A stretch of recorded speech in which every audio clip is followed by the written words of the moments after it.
أعزائي طلاب أولى إعدادي، أهلا بيكم. هندرس مع بعض الجزء الثاني من خريطة قارة أفريقيا، واللي هندرس فيها التضاريس اللي بتشمل الجبال والهضاب وكمان السهول.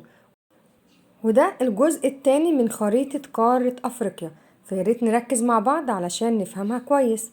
وفي البداية زي ما تعودنا لازم نعرف الاتجاهات: الشمال فوق، الجنوب تحت، الشرق والجهة المقابلة للغرب، علشان نقدر نفهم أي خريطة. لازم نعرف إن احنا هندرس التضاريس اللي هي بتشمل 3 حاجات: الجبال والهضاب والسهول، سهول فيضية اللي هي الأنهار، وكمان سهول ساحلية للبحار والمحيطات. هتظهر دلوقتي قدامنا خريطة صماء لقارة أفريقيا، وهنبتدي نوزع عليها البيانات مع بعض. وكلمة خريطة صماء يعني خريطة معلهاش أي بيانات. وفي البداية هنوزع الهضاب اللي موجودة على سطح قارة أفريقيا، الهضاب بالذات لأن قارة أفريقيا مليانة بالهضاب الكتير، فعلشان كده هنبدأ أول حاجة بيها وهي الهضاب. وزي ما هيظهر قدامنا كده هضبة شمال أفريقيا، وهي موجودة في شمال القارة، وموقعها بين جبال البحر الأحمر شرقا إلى ساحل المحيط الأطلنطي غربا. زي ما احنا شايفين كده إن هي بتحتل مساحة واسعة جدا، وكمان بتمتد ما بين ساحل البحر المتوسط شمالا إلى وسط أفريقيا جنوبا. تتميز إن هي ذات اتساع، يعني واسعة جدا زي ما احنا شايفين كده، ولكن قليلة الارتفاع، يعني ارتفاعها مش هو أعلى حاجة في القارة. وبما إن هضبة شمال أفريقيا متسعة، فبنلاقي إن بعض الظاهرات التضاريسية اللي موجودة عليها، زي مثلا الصحراء الكبرى، ودي أكبر الصحراء أو أكبر صحاري العالم. كمان عندنا جبل العوينات، وده بيفصل أو ما بين الحدود بين مصر وليبيا والسودان.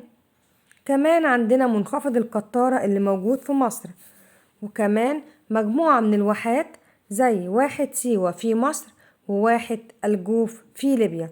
علشان كده ممكن يجيلي سؤال ويقولي دلل تتعدد المظاهر التضاريسية على هضبة شمال أفريقيا.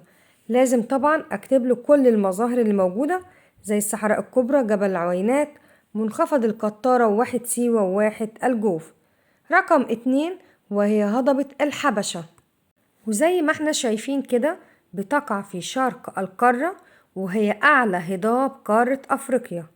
تتميز هضبة الحبشة بخصوبة التربة بسبب الطفوح البركانية، لأن المنطقة دي منطقة براكين.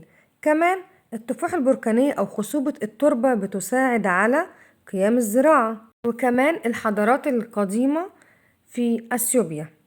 بالإضافة إلى أن هضبة الحبشة أو هضبة أثيوبيا هي المنبع الموسمي لنهر النيل، يعني مية النيل بتجيلنا من هضبة الحبشة، علشان الأمطار بتسقط هناك في موسم الصيف، فعلشان كده بنقول عليها منبع موسمي. طب يا ترى إيه هو المنبع الدائم؟ المنبع الدائم بيتمثل في هضبة البحيرات الاستوائية. هتظهر قدامنا دلوقتي على الخريطة، ولازم أعرف كل هضبة فين مكانها، وهي بتقع في وسط القارة وبيمر بها خط الاستواء أو دائرة الاستواء. بتتميز بقى هضبة البحيرات الاستوائية إنها المنبع الدائم لنهر النيل. ليه؟ لأن الأمطار طول العام بتسقط، لأن المنطقة دي عند خط الاستواء، وزي ما احنا عارفين هي منطقة بتتميز بسقوط الأمطار طوال العام. كمان فيها مجموعة من البحيرات العذبة زي بحيرة فيكتوريا. أما الهضبة رقم 4 فهي الهضبة الجنوبية، وباين من اسمها إن هي بتقع في جنوب القارة، وبتتميز بالانحدار الشديد نحو السواحل الشرقية للقارة. علشان كده في المنطقة دي بيحصل فيها منطقة الأخدود الإفريقي العظيم، وده عبارة عن مجموعة انكسارات طولية بتتجه من الجنوب إلى الشمال. ثانيا الجبال، وعندنا 3 أنواع من الجبال، وهي جبال التوائية وانكسارية وكمان جبال بركانية. هتظهر قدامنا دلوقتي خريطة هنبتدي نوزع عليها الجبال وزي ما شايفين كده الأطلس، وجبال أطلس بتمتد على الساحل الشمالي الغربي لقارة أفريقيا. يبقى لازم نعرف كويس جدا فين أماكن الجبال، علشان ده سؤال مهم بيجيلنا في الامتحان، وده أول سؤال طبعا في الدراسات. وجبال أطلس بتمتد في 3 دول، هي المغرب والجزائر وتونس. تنقسم إلى جبال أطلس التل في الشمال وجبال أطلس الصحراء في الجنوب. كمان فيها أعلى قمة جبلية في سلاسل جبال أطلس هي قمة أو جبل توبوكال بالمغرب. 2 جبال البحر الأحمر، ودي جبال طبعا انكسارية، وهي بتمتد في 3 دول، دولة مصر والسودان وإريتريا، ويوجد بها أعلى قمة وهي جبل شايب البنات، ودي موجودة في مصر.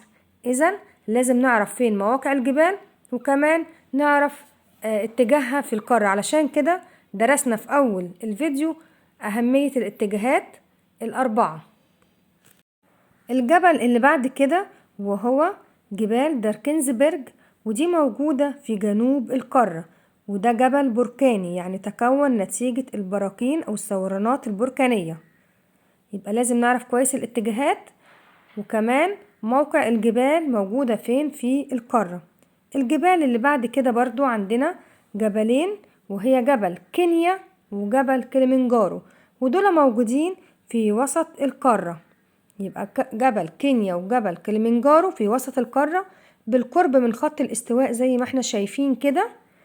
ويعتبر جبل كليمنجارو هو أعلى قمة جبلية في أفريقيا، وعلشان كده بنلاقي إن فوق قمة الجبل الجليد بالرغم من وقوعه في المنطقة الاستوائية الحارة. عندنا كمان جبال الكاب زي ما ظهر كده، ده في جنوب القارة، وده جبل التوائي، وجنبه على طول زي ما شرحناها من شوية جبال داركنزبرج في جنوب القارة. إذن في الجنوب في جبال الكاب وداركنزبرج. إذن متهيألي كده الخريطة بقت أسهل، وأخدنا كل أنواع الجبال في قارة أفريقيا. نقول تاني، عندنا جبال أطلس في الشمال الغربي، وجبال البحر الأحمر في الشرق، وجبل كينيا وكليمنجارو في الوسط، وجبال داركنزبرج وجبال الكاب في الجنوب. متهيألي كده الدنيا بقت أسهل بكتير. هندرس بعد كده السهول، وهي سهول فيضية وسهول ساحلية. والسهول الساحلية المقصود بها السهول على البحار والمحيطات، يعني شواطئ البحار والمحيطات.